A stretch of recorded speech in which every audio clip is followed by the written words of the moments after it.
आदौ मङ्गलश्लोकाः। येनाक्षरसमाम्नायम् अधिगम्य महेश्वरात् कृत्स्नं व्याकरणं प्रोक्तं तस्मै पाणिनये नमः। वाक्यकारं वररुचिं भाष्यकारं पतञ्जलिं पाणिनिं सूत्रकारं च प्रणतोऽस्मि मुनित्रयम्। मुनित्रयं नमस्कृत्य तदुक्तिः परिभाव्य च वैयाकरणसिद्धान्तकौमुदीयं विरच्यते।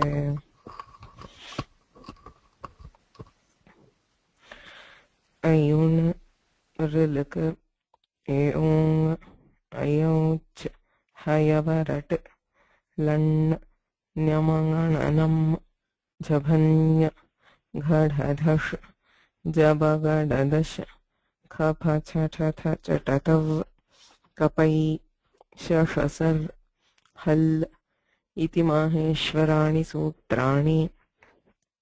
वृद्धिरादैच् अदेङ्गुणः इको गुणवृद्धि न धातुलोप अर्धधातुके निति च दीधीवे वीटाम् हलोऽनन्तराः संयोगः मुखनासिका वचनोऽनुनासिकः तुल्यास्य प्रयत्नं सवर्णं नाज्झलौ ईदूदे द्विवचनं प्रगृह्यम् अदसोमात् शे निपात एका जनाङ् ओत् सम्बुद्धौ शाकल्यस्येतावनार्षे उन्यः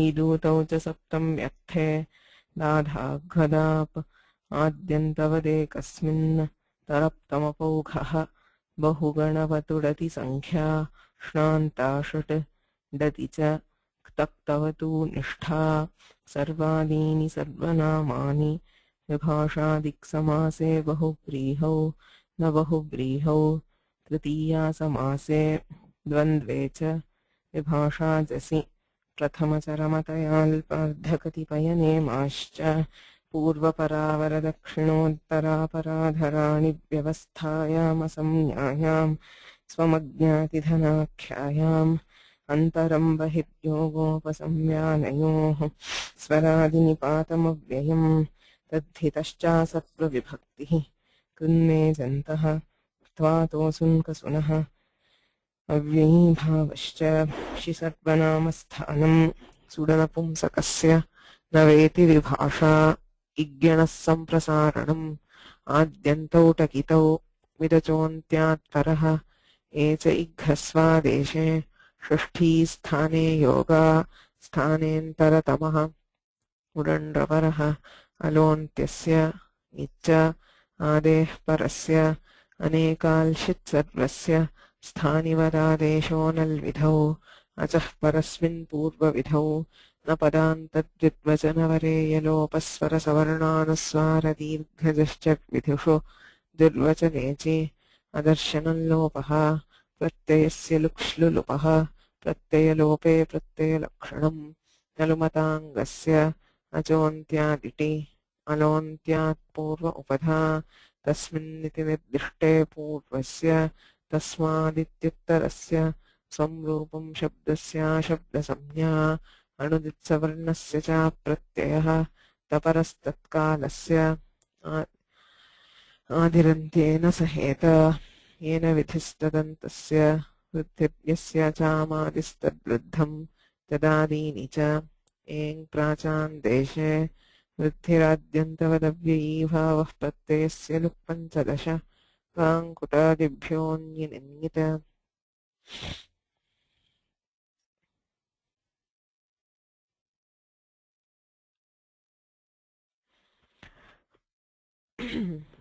हलन्तपुल्लिङ्गप्रकरणे स्मः। इदानीं तकारान्तालिङ्गाः आरभ्यन्ते। ख फ छ ठ थ च ट त चकारान्ताः समाप्ताः टकारान्ताः न सन्ति। तकारान्ताः पुल्लिङ्गाः। आदौ महत् शब्दः स्वीक्रियते। तकारान्तः पुल्लिङ्गः महत् शब्दः शब्दस्य व्युत्पत्तिं प्रदर्शयति। वर्तमाने पृषद् बृहद् महद् जगत् शत्रवच्च एते निपात्यन्ते। शत्रवच्च येषां कार्यं स्यात्। औणादिकं सूत्रमिदं। वर्तमाने पृषद् बृहद् महद् जगत् शत्रवच्च एतानि चत्वारि पदानि निपात्यन्ते पृषत् बृहत् महत् जगत् इति शत्रवच्च निपाताः इमे निपातनं सिद्धप्रक्रियस्य निर्देशः निपातनं so they are given as ready-made words but since they are ready-made words तत्र प्रकृति प्रत्यय विवेचनं नास्ति तथापि शत्रवत् शत्रुप्रत्ययान्ताः यथा भवन्ति तथा एतेषां कार्यं भवति इत्यपि उच्यते शत्रुप्रत्ययस्य किं कार्यम् इति पश्यामश्चेत् विशेषतः नुमागमः उगित्वात् शत्रु इत्यत्र ऋकारस्य इत्संज्ञा अस्ति इत्संज्ञा प्रयुक्तम् उगित्वम् उगित्वात् उगिरचां सर्वनामस्थाने अधातोः इत्यनेन सर्वनामस्थाने परे नुमागमः विशेषः एतेषां पदानां भवति इत्यर्थः सान्तमहतः इति दीर्घः सान्तमहतः संयोगस्य इति सूत्रं पूर्वम् अधीतं तेन महत् महतः इत्येव उच्यते अग्रे पुनः पश्यामः प्रक्रियायां मह्यते पूज्यते इति महान् महान्तौ महान्तः महत् शब्दः महधातोः निष्पन्नः महपूजायाम् इति धातोः so पूज्यते he who is worthy to be worshipped or respected इत्यर्थे महत् शब्दः निपात्यते तस्य सुप्रत्यये परे विरचां सर्वनामस्थाने अधातोः इति सूत्रेण नुमागमः विरचोऽन्त्यात् परः इत्यनेन अन्त्यादचः परः अकारात् परः नुमागमः महन् त् स् सर्वनामस्थाने परे सान्तमहतः संयोगस्य इत्यनेन दीर्घः विधीयते नकारस्य उपधायाः दीर्घः सर्वनामस्थाने च सम्बुद्धौ if you remember like in राजा राजानौ सर्वनामस्थाने परे नकारस्य उपधायाः अत्र तु सान्तमहतः संयोगस्य महतः संयोगस्य यः नकारः so there is a संयोग in mahan in which there is a nakara so tasya उपधायाः दीर्घः स्यात् असम्बुद्धौ सौ परे सर्वनामस्थाने परे I think it is sarvanamasthane pare. Just a second.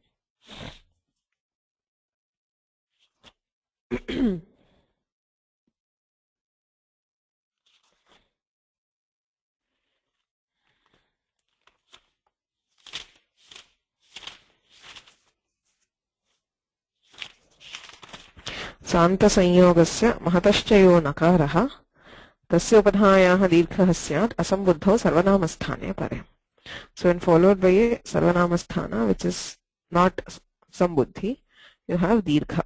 Dirgha of the upadha of nakara. A separate sutra is required because nakara is not at the end. Sarvanamasthane cha sambuddho ityanena nantasya upadhayaha eva dirgha vidhiyate. Atra tu nakarantatvam nasti. Ataha vishishya uchyate. Santamahata sanyogasya iti. Tena dirghe mahan स प्रत्ययस्य हल्ङ्याभ्यो दीर्घात् सतिस्य प्रक्तं हल इत्यनेन लोपः महान्त् इत्यस्ति तकारस्य संयोगान्तस्य लोपः इत्यनेन लोपे महान् इति प्रथमैकवचने रूपम् महान्तौ महान्तः महत् औ इत्यस्ति नुमागमः महन्त् औ उपधा दीर्घः नकारस्य उपधायाः दीर्घः महान्तौ एवं महान्तः महान् महान्तौ महान्तः हे महन् इत्यस्ति सम्बोधने उगिरचां सर्वनामस्थाने धातोः इत्यत्र असम्बुद्धौ इति नास्ति so it is just on when followed by any सर्वनामस्थान अतः नुमागमः भवति किन्तु उपधा दीर्घः नास्ति यत् शान्तमहतः इत्यत्र असम्बुद्धौ इति अनुवृत्तेः तस्मात् हे महन् हे महान्तौ हे महान्तः महान्तौ महतः द्वितीया बहुवचनादारभ्य नुमागमः नास्ति so you have the nakara till sut afterwards mahatah mahata mahadbhyam mahadbhihi mahat bhyam जनां जशन्ते इत्यनेन जष्ट्वे महद्भ्यां महद्भिः महते महद्भ्यां महद्भ्यः इत्यादीनि रूपाणि।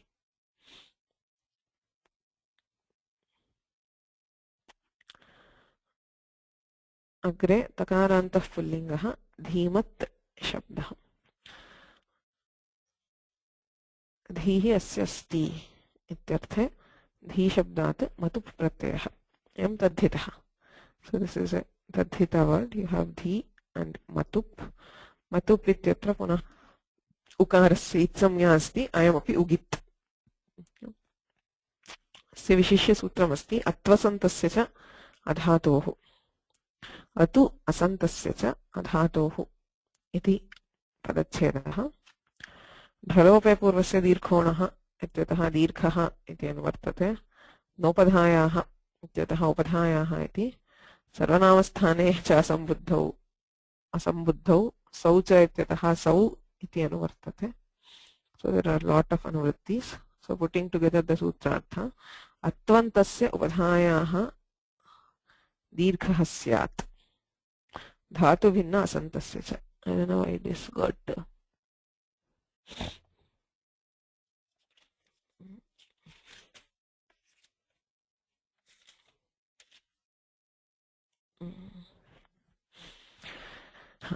अत्वन्तस्य उपधायाः दीर्घः स्यात्। So it is the same उपधा दीर्घ धातु भिन्न असन्तस्य च। So anything which is ending in atu, a pratyaya ending in atu, like matup you have, and also an asanta, asanta which is not dhatu, dhatu bhinna asantasya cha, asambuddhau sau pare, only when followed by supratyaya, asambuddhau sau, just prathama ekavachana, tasmin pare eva upadhayaha दीर्घः उच्यते अनेन। परं नित्यं च नुमं बाधित्वा वचनसामर्थ्यात् आदौ दीर्घः ततो नुम् इति उच्यते। So if you look at the kriya धीमत् सु इत्यस्ति, इदानीम् अयम् अत्वन्तः। So matup is atu, it ends with atu, so अत्वन्तः अत्वसन्तस्य च धातोः इत्यनेन उपधा दीर्घः प्राप्नोति। उगिरचां सर्वनामस्थाने धातोः इत्यनेन नुमागमश्च प्राप्नोति। किं करणीयम् आदौ इति प्रश्ने नुमागमः परः। Okay, so this is 6.4. नुमागमः सप्तमाध्याये विधीयते, अतः नुमागमः परः अपि च नित्यः। किमर्थम् इत्युक्ते नुमागमे कृते अत्वसन्तस्य च धातोः इत्यस्य प्रवृत्तिः न भवति। If you do नुमागम, there will not be pravritti of atvasantasya cha dhatoh, because the numagama is the upadha is a nakara. If you do numagama, upadhayam nakarah bhavati, sutrena dirghah vidhiyate, dirghah ityukte achaha iti paribhasha upatishtate, achascha hasvadirgha plata shabdaihi yatra आदेशः विधीयते तत्र अचः इति षष्ठ्यन्तं पदम् उपतिष्ठते इति परिभाषा. So a dirgha can be for an ach, and therefore if you do numagama अत्वसन्तस्य च धातोः इत्यनेन उपधा दीर्घः न भवति. उपधात्व भङ्गात् अकारः उपधायाम् अस्ति इदानीं, अनन्तरं तु न भवति, अतः नुमागमे कृते उपधा दीर्घस्य प्रवृत्तिः न भवति. उपधा दीर्घे कृते तु नुमागमः भवत्येव. So even after doing upadha dirgha, you can still have numagama. Krita krita prasangi shastram nityam. Krite akrite cha. Parasmin shastre kritepi pravartate akritepi pravartate yat shastram tad nityam iti uchyate. Tasmat numagamaha paraha nityascha. Tathapi param nityancha numam badhitva vachana samarthyat. Sutram uchyate ityatah. Yadi परत्वात् नित्यत्वाद् वा नुमागम एव क्रियेत तर्हि अस्य सूत्रस्य प्रवृत्तेः अवकाशः एव न स्यात्. There would be no situation where we can apply this sutra, because always you have numagama which is overruling it. अतः वचन सामर्थ्यात्, because of the power of the sutra. सूत्रम् आरब्धम् इत्यतः एव सामर्थ्यं भवति प्रवृत्तेः. तत्सामर्थ्यात् आदौ दीर्घः ततो नुम्. So first we apply दीर्घ. अत्वसन्तस्य च धातोः इत्यनेन उपधा दीर्घे कृते धीमात् सु ततः उगिदचां सर्वनामस्थाने अधातोः इति नुमागमे धीमान्त् सु हल्ज्ञादिना सुलोपः संयोगान्तस्य लोपः धीमान्. So even though you have Mahan and Dhiman, similar, sounding similar, there is a sutra. Tatra santamahata sanyogasya ityanena dirghaha, atra atvasantasya cha dhatoho ityanena dirghaha. So we have Dhiman, Dhimantau, Dhimantaha. Sau pare eva asya upadha dirghasya pravrittihi, anyeshu pratyayeshu dirghaha na shruyate. Anyeshu sarvanamasthāneshu नुमागम श्रूयते न तु दीर्घः. So धीमन्तौ धीमन्तः, हे धीमन्. असम्बुद्धौ सौ इति उक्तत्वात् सम्बुद्धावपि दीर्घः नास्ति. हे धीमन्, हे धीमन्तौ, हे धीमन्तः. धीमन्तं धीमन्तौ धीमतः. शसादौ महद्वत्. धीमता धीमद्भ्याम् इत्यादि सर्वं महद्वद् रूपम्. So the word mahat gets upadha dirgha, both numagama and upadha dirgha in all sarvanamasthānas. Asambuddhau sarvanamasthāne pare. Dhimat shabdasya tu supratyaya pare eva dirghaha, anyeshu kevalam numagamaha. Dhatorapi atvantasya dirghaha. Sute kimuchyate atvasantasya cha adhatoho iti uchyate. Adhatoho iti paryadasaha केवलम् असन्तस्य इति सूत्रार्थेन गम्यते. सूत्रार्थं पश्यामश्चेत् किमस्ति? अत्वन्तस्य उपधायाः दीर्घः स्यात् धातुभिन्न असन्तस्य. असन्तस्य इत्यत्रैव धातुभिन्नस्य इति विशेषणं योजितं दीक्षितैः. The adhatoh is connected only with asantasya and not with atvantasya.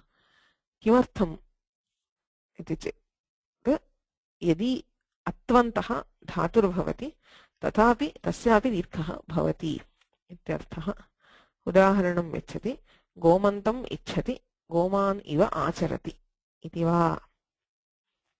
So there is a prakriya which we've studied in Ajanta Pumlinga, where you can convert a pratipadika to a dhatu and convert a dhatu back to a pratipadika. Dhatohu katham प्रातिपदिकस्य कथं धातुत्व निष्पत्तिः इति चेत् नामधातवः सनाद्यन्ताः धातवः इत्यत्र केचन प्रत्ययाः सन्ति. क्यच् प्रत्ययः आचारकृवन्तः वा. गोमन्तम् इच्छति सुपात्मनः क्यच् इति सूत्रेण क्यच् प्रत्ययः विधीयते. We saw this in कुमारीम् आत्मनः इच्छति कुमारीयति इत्यत्र आसीत्. एवं गोमन्तम् आत्मनः इच्छति इत्यर्थे गोमत् इति मतुवन्तात् क्यच् प्रत्ययः भवति. अथवा गोमान् इव आचरति आचारार्थे क्विप् प्रत्ययः अस्ति. So when you do either of these pratyayas, गोमत् इति प्रातिपदिकस्य धातुत्वं सम्पद्यते सनाद्यन्ता धातवः इति. तस्मात् पुनः कर्तरि प्रत्ययः. This is again सर्वधातुभ्यः कर्तरि क्विप् प्रत्ययः भवति. All dhatus you can get quip pratyaya in kartartha. So if you add quip pratyaya, it is converted back to a pratipadika. Krudantatvat pratipadikatvam bhavati. Gomat ityeva pratipadikam kintu tasya idanim dhatutvam api yojitam. So the pratipadika rupa remains as gomat, but it is now not the original pratipadika. Kevalam matubantaha nasti. It has a dhatu samya in additional to the pratipadika samya. Gomat iti takarantam pratipadikam nishpadyate. Asyapi atvantaha. So this is now atvanta because it is ending in matu, which is matup. Ayam dhatuhu. Asyapi dirghaha bhavati. Tadartham adhatoho iti paryadasaha kevalam asantasya natu atvantasya iti uchyate. कथमस्य प्रक्रिया इति पश्यामश्चेत् गोमत् इत्यस्य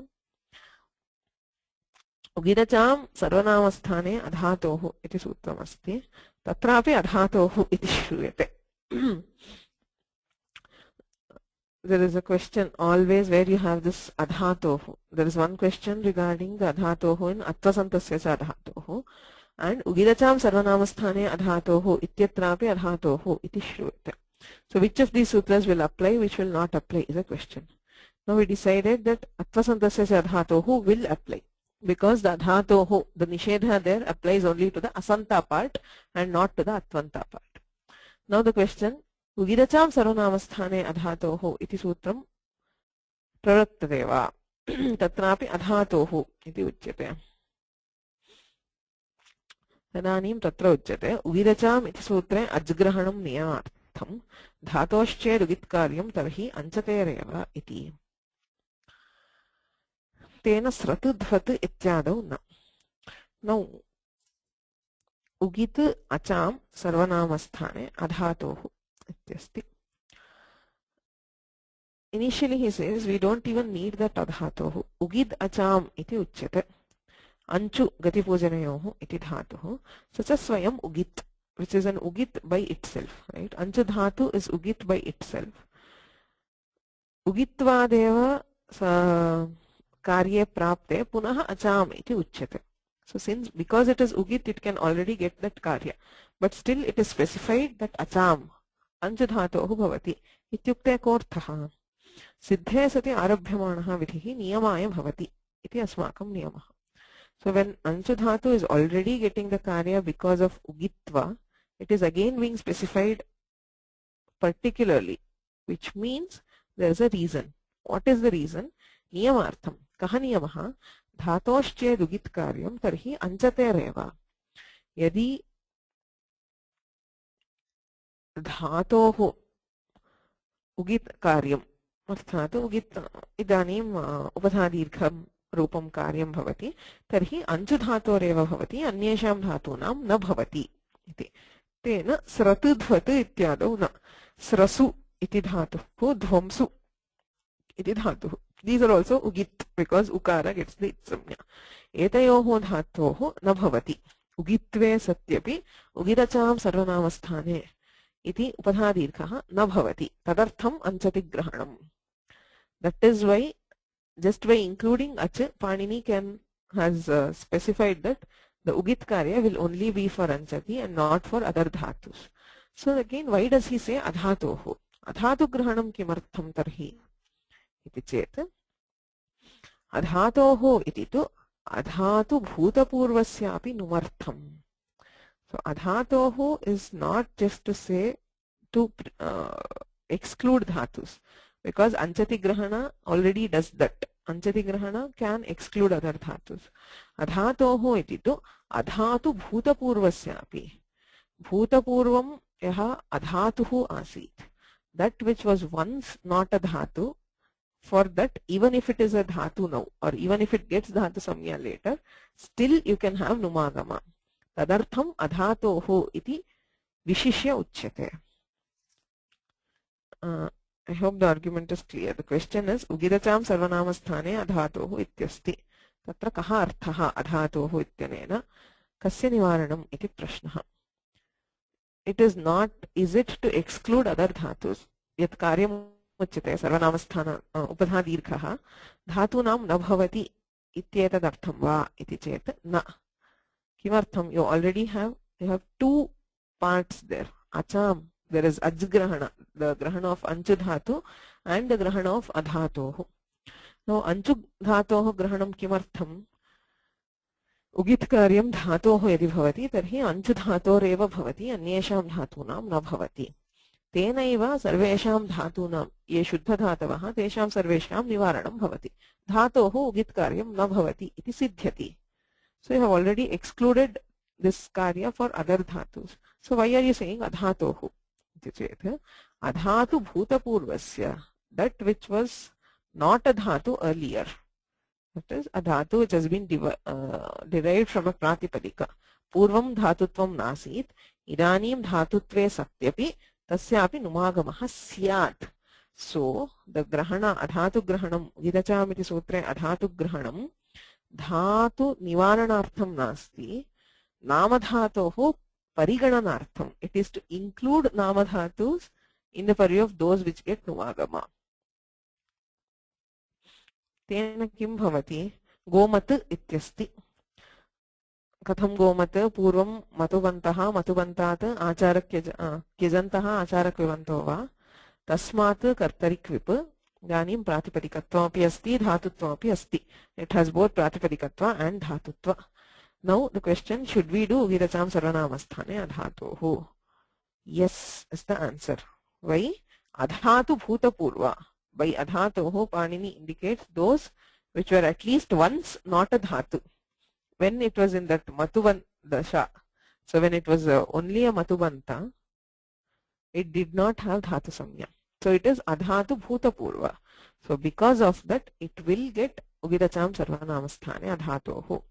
Numagamopi bhavati attasantस्य सदः अधातोः इत्यनेन उपधा दीर्घोऽपि भवति सुप्रत्यये परे गोमान् इति रूपम्.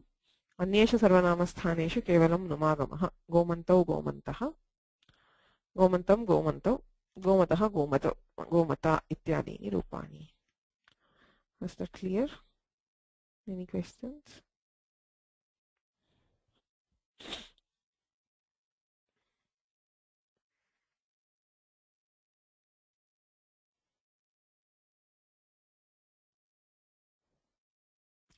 Even though both the sutras, which is Atvasantasya Dhatohu and Ugiracham Sarvanamasthane Adhatohu, specify Adhatohu, we are doing both karyas for this particular word. Okay. So the Adhatohu in both cases is special. It does not just mean not for a dhatu.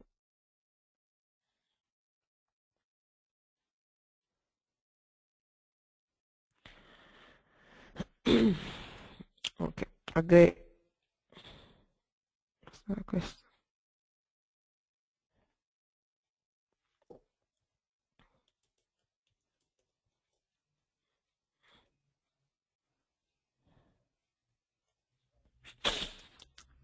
Just go back and listen to this again. I'm sure you'll understand.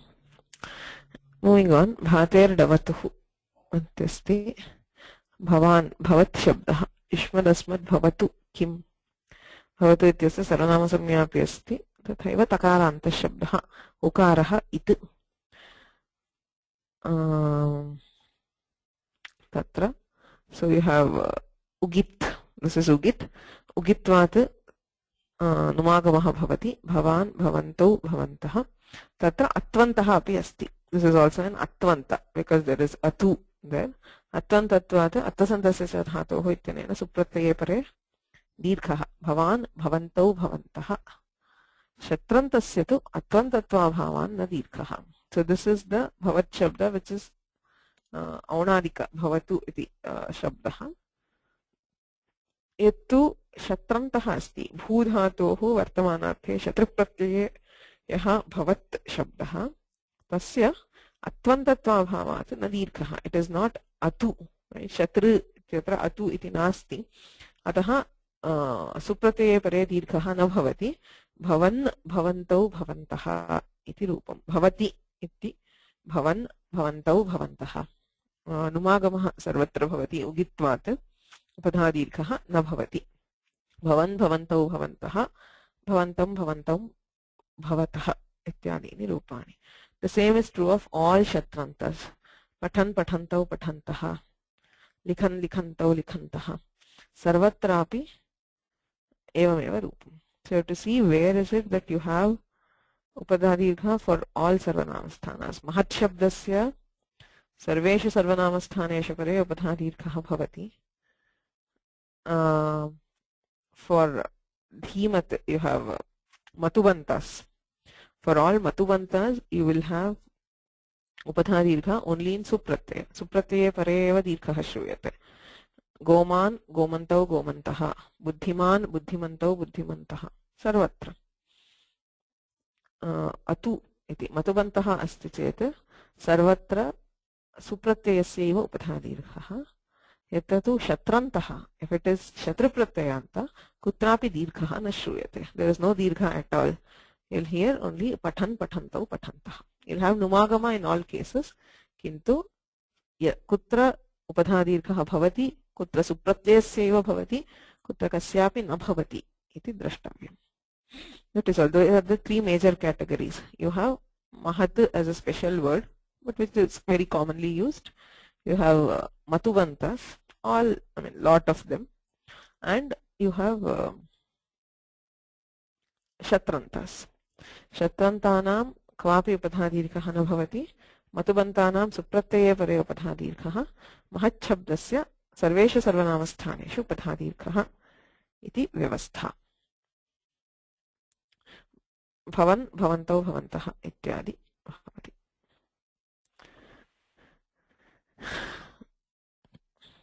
उभे अभ्यस्तम् इत्यनेन इदानीं ददत् शब्दं निष्पादयितुं प्रयत्नः. ददत् दाधातोः शतप्रत्यये ददत् इति शब्दः भवति. तस्य कथं प्रक्रिया इति द्रष्टुम् आदौ अभ्यस्त इति संज्ञा उच्यते दीक्षिते. He is defining the term अभ्यस्त. Okay. उभे अभ्यस्तम् इति सूत्रम्. किमर्थं सन्धिः नास्ति? Why is there no sandhi here?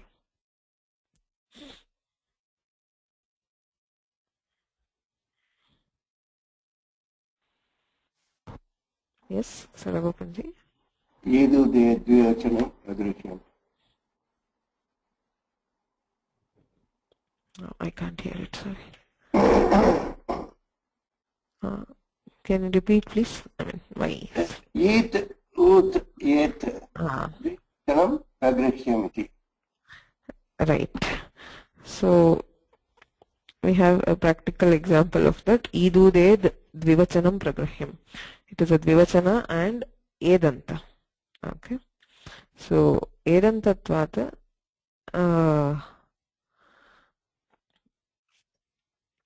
प्रगृह्य संज्ञा अस्ति. प्रगृह्य संज्ञायां सत्यां पृथक्प्रगृह्य आचिनित्यम् इत्यनेन प्रकृतिभावः. So it is उभे अभ्यस्तम्. You can't do पूर्वरूप. एकाचोद्वे प्रथमस्य इत्यतः द्वे इति अनुवर्तते. द्वित्वप्रकरणम्. षाष्ठद्वित्वप्रकरणे ये द्वे विहिते ते उभे समुदिते अभ्यस्तसंज्ञे स्तः. द्वित्वम् अष्टाध्याय्यां द्वित्र विधीयते. There are two places where द्वित्वा is taken. द्वित्वप्रकरणम्. एकं तु षष्ठाध्याये द्वित्वप्रकरणम् अस्ति. एकाचोद्वे प्रथमस्य इत्यारभ्य. अपरं तु सर्वस्य द्वे इति अष्टमाध्याये द्वित्वप्रकरणम् उच्यते. अष्टमाध्याये प्रायः वर्णस्य द्वित्वम् उच्यते. अत्र तु वर्णसमुदायस्य द्वित्वं न. वर्णस्य द्वित्वं नास्ति. सर्वस्य द्वे इत्यत्र तु वीप्सायाम् इत्य नित्यवीप्सयोः इत्यादिषु पदस्यैव द्वित्वं विधीयते. And there is also dvitva for words, for letters, which is there in Ashtamadhyaya. So Ashtamadhyaye dvitva prakaranam vartate. Evam Shashtadhyaye अपि dvitva prakaranam asti. Idam tu Shashtadhyaya sambandhameva. Ata eva Shashtadvitva prakarane. So in this particular case, we are getting dvitva in the Shashtadhyaya. Ye dve vihite. Yatra dvitvam bhavati. Tatra ubhe samudite abhyasta samye staha. Tatra ubhayoh bhaveyoh. When you double something, the two together are termed as abhyasta. किमर्थम् अभ्यस्त संज्ञा इति चेत् न अभ्यस्तात् शतुः इति सूत्रमस्ति. न अभ्यस्तात् शतुः इति पदच्छेदः. इदितो नुम् धातोः इत्यतः नुम् इति अनुवर्तते. अभ्यस्तात् परस्य शतुः नुम् न स्यात्. नुमागमः निषिध्यते. कदा शत्रुप्रत्ययः अभ्यस्तात् परः अस्ति चेत्. इदानीं पश्यामश्चेत् दा धातोः ददाति इत्यर्थे दा धातोः वर्तमानार्थे लट् लकारः. लट् लकारे कृते कर्तरि शप् इत्यनेन शप् भवति. दा अ ल इत्यस्ति. जुहोत्यादिभ्यः श्लुः इत्यनेन विकरणस्य लोपः. Since da belongs to juhotyadigana, this is all prakriya which we'll see in tingantas. Just for familiarization, akara is deleted. So we have shlu ityanena lopaha. Shlau ityanena dvitvam. Shlau is shashtadhyaye prathamapade dashamam sutram.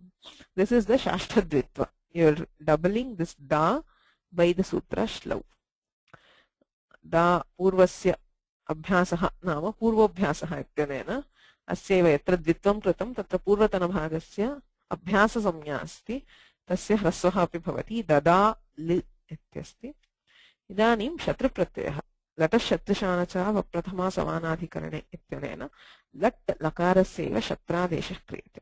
That is why Shatru Pratyaya is Vartamanarthaka. It is an Adesha in place of the Lakara. It is not a direct Pratyaya.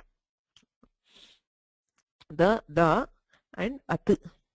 Just Shnabhyastayor Ataha ittinena Akarasya lope Dad At. Dadat iti Takarantam Pratipadikam. Now, Shashtadvitva Prakarane Yasya Dve Vihite. So this Da Ubhe Samudite Abhyasta Samye Staha. So this together is called Abhyasta. Now you have Dad, which is left over from the Abhyasta. Abhyastat Parasya Shatuhu. So you have a Shatru Pratyaya which is preceded by the Abhyasta. Therefore, Numagamaha Nabhavati. Dadat, Dadad, Dadatau, Dadataha. So Ugitve Satyapi Numagamaha Nishidhyate. You will not hear the Nakara anywhere. Dadat, Dadatau, Dadataha. Tatra Jastve Punaha Vaikalpikam Chartum. Dadatam, Dadatau, Dadataha. Ityadini Rupani.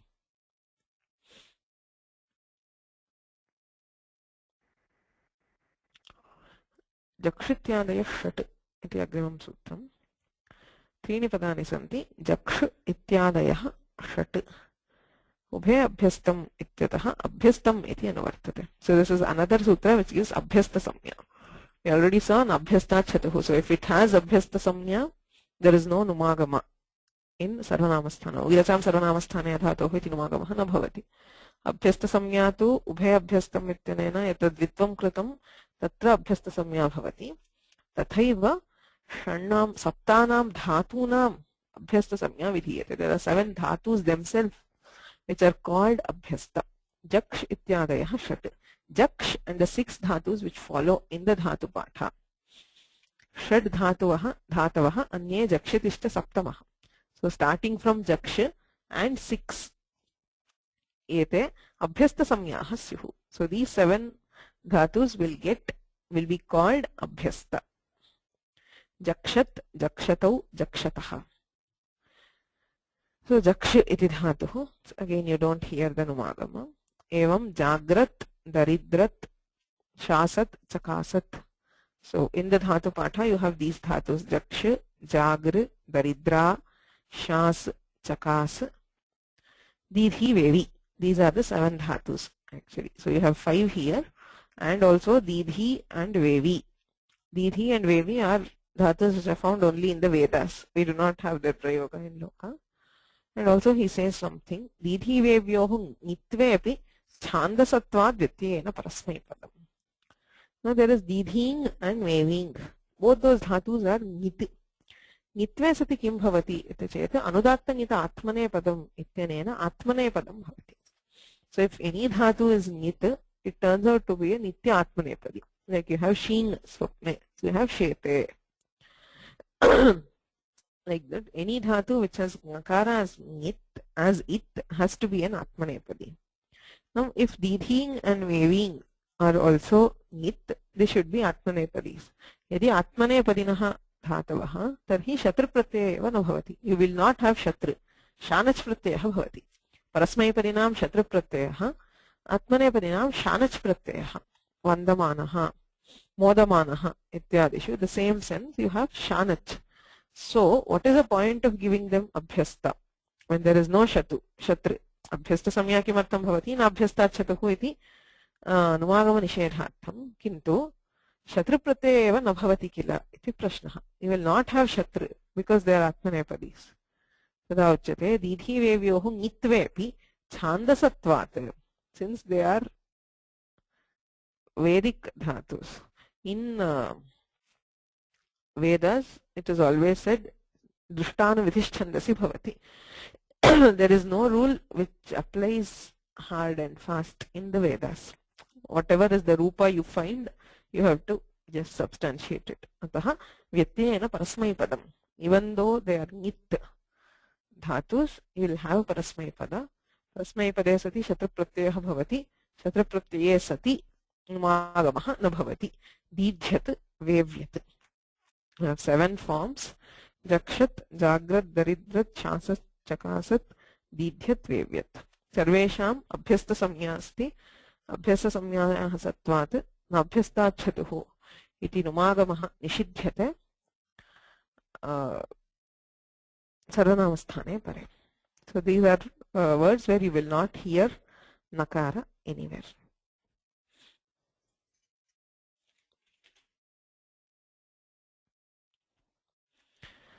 Iti takarantaha.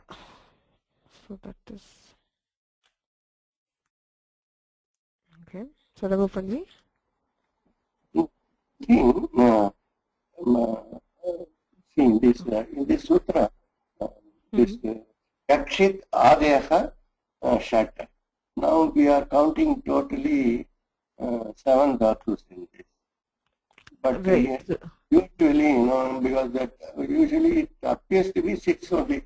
It says Shat, and it should be referring to 6. It appears like that. But whereas in the case of Shama, Mashtana, Shani, there will be only 6. Or in the other some you said, at that time also it used to be only the number will be specified.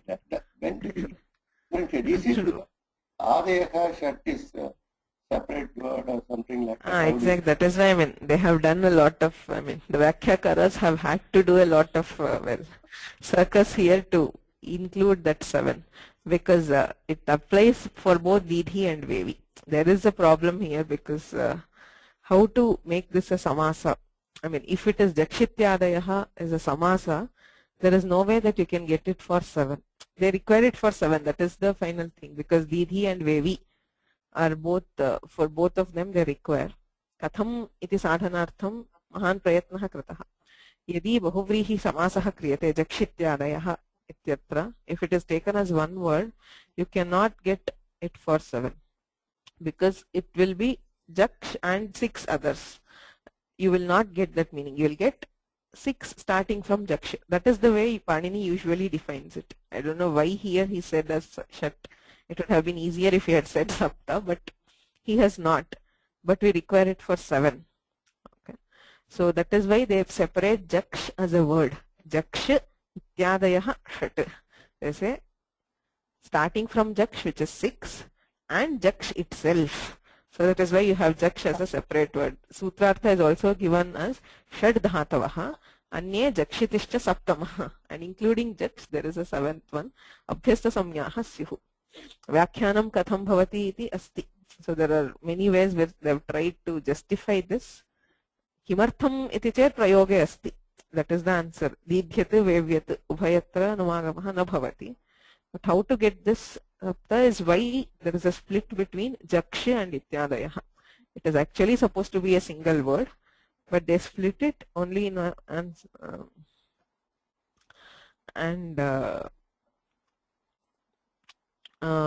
they get the meaning of another Jaksh. Okay, so yeah, I mean, say Panini had 6 in mind, but that is also doubtful, because Didhi and Vevi, they are all, there's something like whatever happens for Didhi, Vevi will also get it. You start with Jaksh and you cannot stop at Didhi. Maybe Didhi, Vevyoho, they are always together. Anything which is happening for Didhi will also happen for Vevi. So I don't know what is the reason why Panini phrased it in this peculiar way. Because as Sadagopanji said, always when he specifies a number, it is only that number. Shama Mashtana Mityakte Ashtaeva Dhatavaha. Tatha Asti.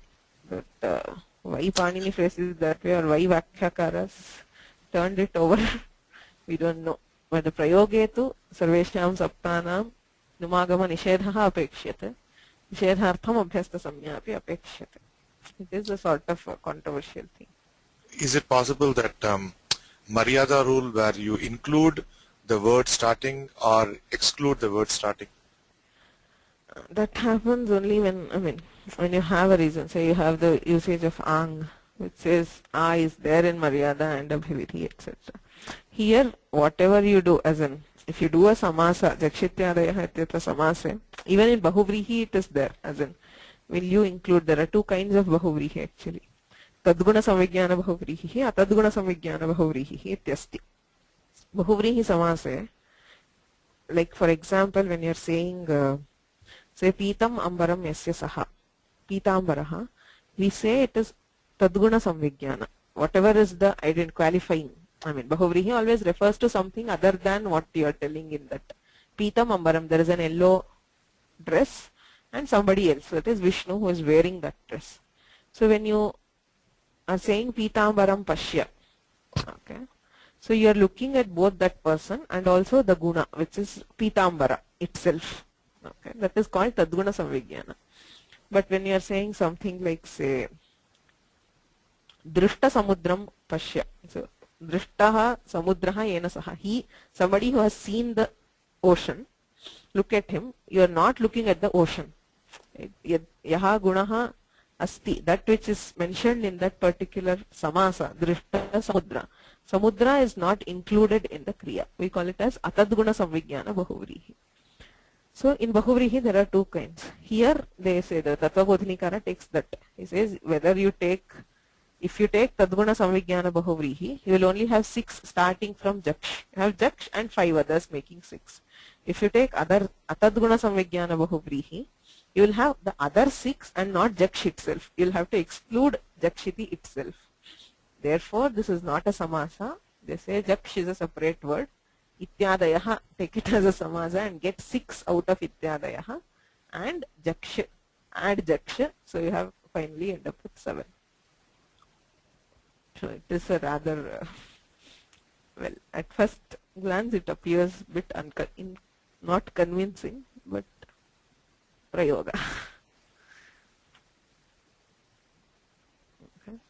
So takarantaha, those are all takarantaha, tavadeva. There are no other takaranta words. So with atu, we are taking matup, vatup, davut, tattu, all the thing which ending Anything. atu. All pratyas which end in atu. Yeah. So when we say gomat, the problem was not that it was atu, it was just that ugiditam, can it apply or not? That was the all discussion about. No, it is also atu is atvasantasya adhatohu. Adhatohu was the problem. I mean, simple gomata is not a problem. Like gavaha asya santiti gomata is not a problem. When you convert it into adhatu and bring back the pratipadika, will it get dirgha or not? Because it is a dhatu. That was the question. But in this case, it was still having a matu, it is still ending in tu. Atu, but if you have atvasantasya adhatohu, if that adhatohu applies to both atu and as, there are 2 parts. If it says adhatohu atvantasya, then it would not have applied. That is why he says atvantasya is separate, the adhatohu applies only to the asanta part of it. Okay. This we'll see later. Vedas and all will come into that. Asanta, sakaranteshu. Okay, next pakarantas. Khapa cha tha cha ta ta kakarantaha na santi pa. And pakaranta, there is gupu rakshane iti dhatuh asti. Tasmad dhatuh kvit pratyaya krite gup ityeva pratipadikam. Pakarantam pratipadikam. Vishesha kopi nasti. There is nothing in this. Gupau gupaha. Supratyaya pare supratyasya lope krite jhalam jashonte ityanena jastvam avasane iti vaikalpikam chartvam. We have 2 forms. Gupau gupaha, gubhyam. Gupam gupau gupaha ityadini. Haladishu pratyayeshu pareshu jhalam jashonte ityanena jashtve gubhyam gubhihi ityadi. Ante gupi gupoho gupsu iti rupam. So there is actually nothing in this. He just shows that there can be a pakaranta. If you have a dhatu and you do quick pratyaya, you get a pakaranta pratipadika. Agre shakarantaha. So we are nearing the end. Sha, sha, sa. We only have 3 more in Halanta Pumlingas. So we'll see that in the next class. येनाक्षर समाम्नायमधिगम्य महेश्वरात् कृत्स्नं व्याकरणं प्रोक्तं तस्मै पाणिनये नमः. वाक्यकारं वररुचिं भाष्यकारं पतञ्जलिं पाणिनिं सूत्रकारं च प्रणतोऽस्मि मुनित्रयम्. मुनित्रयं नमस्कृत्य तदुक्तिः परिभाव्य च वैयाकरणसिद्धान्तकौमुदीयं विरच्यते.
Theo